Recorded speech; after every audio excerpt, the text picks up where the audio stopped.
বিসমিল্লাহির রহমানির রাহিম। Adobe Illustrator part 1 এ আপনাদের সবাইকে স্বাগতম। আজকে আমি একটি সফটওয়্যার সম্পর্কে আলোচনা করব এবং তার বেসিক বিষয়গুলো নিয়ে আলোচনা করব। সেটি হচ্ছে অ্যাডোবি ইলাস্ট্রেটর। এটি একটি ডিজাইন রিলেটেড সফটওয়্যার। এটি দ্বারা ভেক্টর ফাইল তৈরি করা হয়, বিভিন্ন ধরনের ডিজাইন করা হয়, টি-শার্ট, লোগো, ব্যানার, সমস্ত ধরনের ডিজাইন আপনি যেগুলো দেখতে পান অনলাইন সোশ্যাল মিডিয়া বিভিন্ন প্ল্যাটফর্মে, অধিকাংশ ডিজাইন ভেক্টর ডিজাইনগুলো আমরা এই অ্যাডোবি ইলাস্ট্রেটর কিংবা ফটোশপ দিয়ে করে থাকি। তো সেক্ষেত্রে আমি প্রথম শুরু করতেছি অ্যাডোবি ইলাস্ট্রেটর। অ্যাডোবি ইলাস্ট্রেটর আমরা শিখব কেন, এর বিভিন্ন কারণ আছে। আমরা ডে বাই ডে এগুলো জানতে থাকবো। আমরা কোথায় ব্যবহার করব, কিভাবে ব্যবহার করব, এবং এই সফটওয়্যারের কাজ শিখে আমরা কিভাবে উপার্জন করতে পারবো, একটা এক্সট্রা উপার্জন করতে পারবো। আমরা যদি জবের পাশাপাশিও করি, যে কোনো কারণে করি, আমরা কিন্তু একটা ভালো টাকা ইনকাম করতে পারবো। আমরা একটা ভালো জব করতে পারবো। যারা কম্পিউটার বেসিক নলেজ জানেন, যারা ইংরেজি একটু ভালো জানেন, অবশ্যই আপনারা কাজটা শিখতে পারবেন এবং ভালোভাবেই শিখতে পারবেন। তো চলুন কথা না বাড়িয়ে শুরু করা যাক।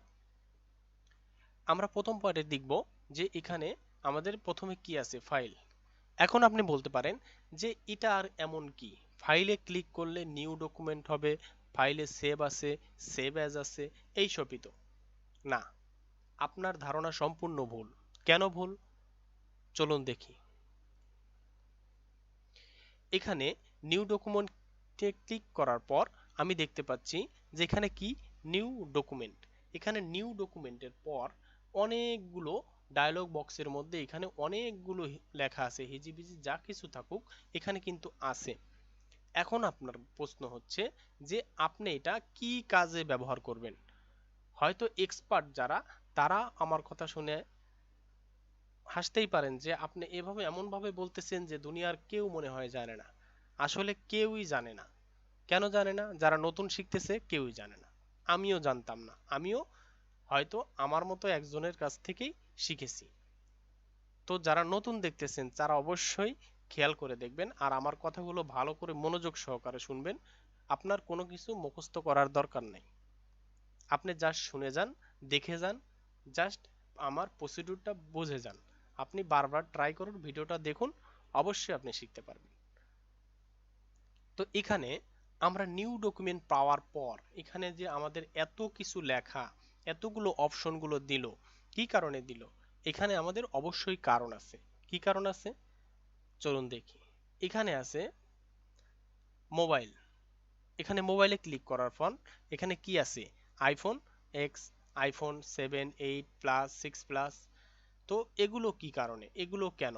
যখন আমি এগুলো এখানে ক্লিক করব, এই ডকুমেন্টটার এখানে ক্লিক করব, ক্লিক করার সাথে সাথে এই সাইজের একটা পেজ নেবে, অর্থাৎ এই সাইজের পেপার নেবে। আইফোনের যে এই সাইজটা আছে, আইফোন এক্স এর এই সাইজটা নেবে, এরপর এই সাইজটা আইপ্যাড, এই সাইজটা, তারপর গ্যালাক্সি, বিভিন্ন ধরনের ফোনের এখানে সেটিং আছে, স্যামসাং S8, যে সেটিংগুলো আছে এই সেটিং অনুযায়ী সে একটা পেজ নেবে। এরপর কি আছে? এখন আমি কি, এইটা কি কারণে ব্যবহার করব? এইটা কি কারণে ব্যবহার করে সেটা হচ্ছে যে ফোনের ওয়ালপেপার যারা ডিজাইন করে, ফোনের বিভিন্ন অ্যাক্সেসরিজ যারা ডিজাইন করে, তারপরে এই ফোনে ব্যবহার করার জন্য সোশ্যাল মিডিয়ার যে পোস্টগুলো ব্যবহার করে, সেগুলোর কারণে এই ধরনের পেজ নিয়ে কিন্তু তারা কাজ করে। এর পরবর্তীতে আছে ওয়েব। এই ওয়েবে ক্লিক করার পর আমরা দেখতে পাচ্ছি যে ওয়েব লার্জ, ওয়েব, তারপরে মিনিমাম, তারপরে একটা সাইজ দেওয়া আছে।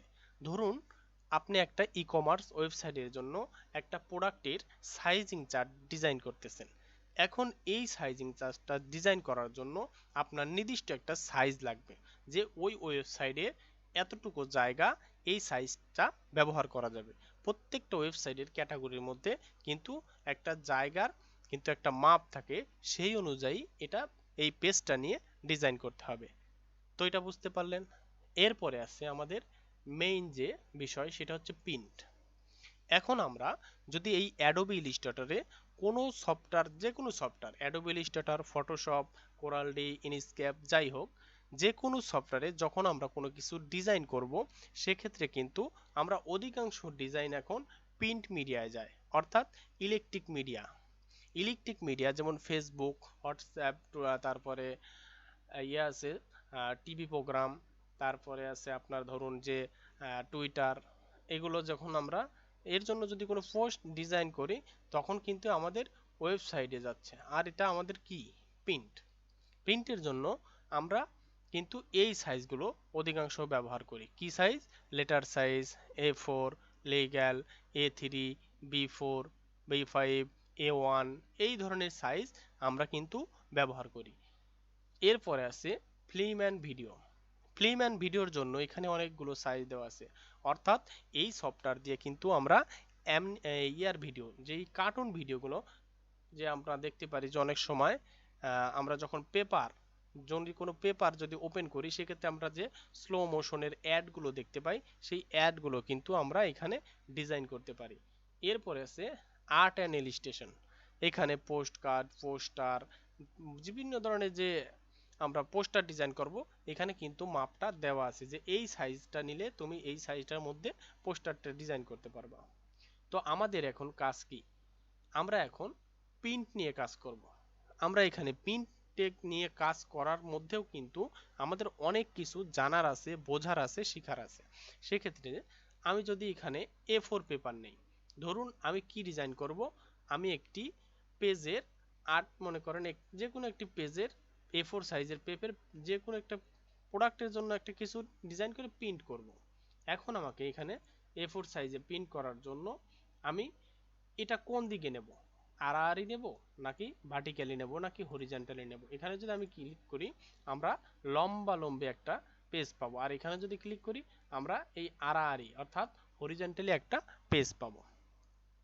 এরপর ব্লিড কত দেব, অর্থাৎ আমার লেখাটা কতটুকের মধ্যে থাকবে, এর বাইরে যাবে না। এখানে যদি আমি কোনো সংখ্যা দিয়ে দিই সেক্ষেত্রে কিন্তু আমি ওই সংখ্যার বাইরে, ওই ততটুকুর বাইরে আমি আর লিখতে পারবো না, অর্থাৎ আমার লেখা কিংবা ডিজাইনটা তার বাইরে যাবে না। এরপরে আছে কি অ্যাডভান্স। এখানে আমাদের একটা গুরুত্বপূর্ণ কাজ, সেটা হচ্ছে যে এখানে কালার আছে CMYK এবং RGB। CMYK এবং RGB কালার সম্পর্কে আপনারা একটু লক্ষ্য করুন। সেটা হচ্ছে CMY কালারটা কি? CMY কালারটা হচ্ছে যখন আমরা প্রিন্টের জন্য ব্যবহার করব, অর্থাৎ যদি কোনো টি শার্ট আমরা প্রিন্ট করতে চাই, যদি কোনো ব্যানার আমরা প্রিন্ট করতে চাই, অর্থাৎ আমরা প্রিন্ট করে যদি কোনো পোস্টার আমরা ওয়ালের সাথে লাগাতে চাই কিংবা যদি লিফলেট হাতে বিলি করার জন্য ব্যবহার করতে চাই, সেক্ষেত্রে আমাদের কালার মোড কি হবে? CMYK। আর যদি আমরা এখানে RGB আছে, আমরা যদি RGBটা সিলেক্ট করি সেক্ষেত্রে আমাদের কালারটা কি হবে? এটা হচ্ছে ইলেকট্রিক, অর্থাৎ প্রিন্ট মিডিয়া, প্রিন্ট যেমন ইলেকট্রিক মিডিয়া যেমন ফেসবুক, ইউটিউব, তারপরে টুইটার, তারপরে আপনার পিন্টারেস্ট, তারপরে বিভিন্ন যে সোশ্যাল মিডিয়া আছে, সোশ্যাল মিডিয়া অ্যাডগুলো ডিজাইন করার জন্য আমরা যেই কালার মোডটা ব্যবহার করি সেটা হচ্ছে RGB। যদি আবার না বুঝতে পারেন আমাকে প্রশ্ন করবেন যে আসলে আমি বুঝতে পারি না এই বিষয়টা, আপনি আবার বোঝায় বলেন, আমি অবশ্যই আপনাদের বোঝায় বলবো। এরপরে আছে কি DPI PPI। এটা কি? এটা হচ্ছে আমাদের মানে রাস্টার ইফেক্ট। আমরা যখন সেভ করব, এটা সেভ করার পর এর ইফেক্টটা কি হবে? এই যে রাস্টার ইফেক্টটা আছে এখানে, রাস্টার ইফেক্ট অর্থাৎ ফটোটার ইফেক্ট কতটুকু হবে, এটার আমরা অধিকাংশ ক্ষেত্রে 300 PPI ব্যবহার করি, কিংবা যে অধিকাংশ দেখা যায় যে আমরা 150 বেশি ব্যবহার করি। এরপর এখানে আছে কি ডিফল্ট, এখানে আপনি ডিফল্টই রেখে রাখবেন, সমস্যা নেই। এরপরে আপনার মোড সেটিং, আপনি যদি মোড সেটিংয়ে যান এখানে কিন্তু অনেক কিছু আছে, সেম জিনিস আপনি কিন্তু করতে পারবেন। এরপরে আছে ক্রিয়েট। তো দেখতে পারলেন একটা ফাইলে আমরা ক্লিক করার পর জাস্ট নিউ, এই নিউ নেওয়ার পরে এতটুকু আলোচনা, অর্থাৎ আমাদের এত কিছু জানতে হলো। তো আপনারা যদি ছোট ছোট বিষয়গুলো অবহেলা করেন, ছোট ছোট বিষয়গুলো যদি শিখতে না চান, সেক্ষেত্রে কিন্তু আপনি শিখতে পারবেন না। হয়তো আপনি এখানে নিউ নিয়ে ডকুমেন্ট তৈরি করে বলতে পারবেন যে এখানে ক্রিয়েট দিলাম, এখানে ডকুমেন্ট হয়ে গেল, আমি এখন যা কিছু করতেছি। কিন্তু যখন আপনি সেভ করবেন, যখন আপনি এটা ব্যবহার করবেন কিংবা আপনার কোনো ক্লায়েন্ট ব্যবহার করবে, তখন কিন্তু সে বিপদে পড়ে যাবে। কেন?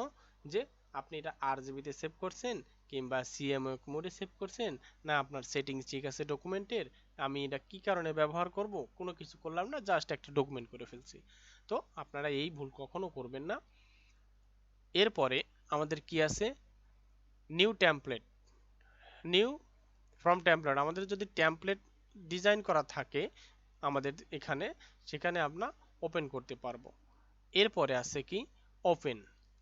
ওপেন বুঝতেই পারতেছেন, এখানে আমার অনেকগুলো ফাইল আছে কাজ করা, এগুলো ওপেন করতে পারবো।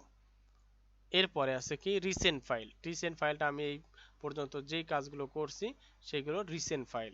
এরপরে আছে সেভ, সেভ অ্যাজ কপি, এগুলো আপনারা জানেন অবশ্য। এখানে আছে একটা বিষয়, সেটা হচ্ছে প্লেস। এখানে প্লেসটা কি, প্লেসটা হচ্ছে কোনো ডকুমেন্টের উপর একটা এক্সট্রা ইমেজ, কোনো কিছু, কোনো বস্তু নিয়ে আসা। আমি এখানে যাচ্ছে, আমার ডাউনলোডে অনেক কিছুই আছে এখানে, জাস্ট ধরুন এই হ্যান্ডটেকটা আমি এখানে নিয়ে আসব। নিয়ে আসার জন্য প্লেস,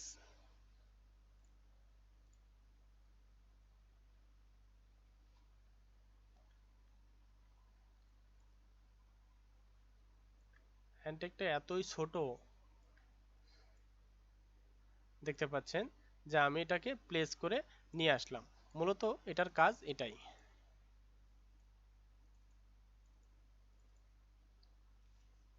এরপরে আছে এক্সপোর্ট। এক্সপোর্ট হচ্ছে আমি যদি এটাকে এক্সপোর্ট করি, জেপিজি, পিএনজি, অটোক্যাড বিভিন্ন ফাইলে আমরা সেভ করতে পারবো আমাদের ক্লায়েন্টের ডিমান্ড অনুযায়ী। তো এটা হচ্ছে এক্সপোর্ট। এরপরে আছে প্যাকেজ স্ক্রিপ্ট। এই জিনিসটা এখন আপনি বুঝতে পারবেন না, এটার অনেক সেটিং আছে। এটা হচ্ছে, তারপর ডকুমেন্ট সেটআপ একই জিনিস, তারপরে আছে ফাইল ইনফরমেশন প্রিন্ট এক্সিট। তো আজকে এই পর্যন্তই। পরবর্তী ক্লাসে আমরা শিখব এই টুলসগুলোর ব্যবহার। এই টুলসগুলোর ব্যবহারের মধ্যে দিয়েই আমরা এখানে অনেকগুলো কাজ শিখব। দেখতে পাচ্ছেন এখানে আছে, আমরা ধীরে ধীরে এগুলো শিখব। তো ভালো থাকবেন, সুস্থ থাকবেন সবাই। আর যারা নতুন দেখতেছেন অবশ্যই চ্যানেলটি সাবস্ক্রাইব করবেন। ধন্যবাদ সবাইকে।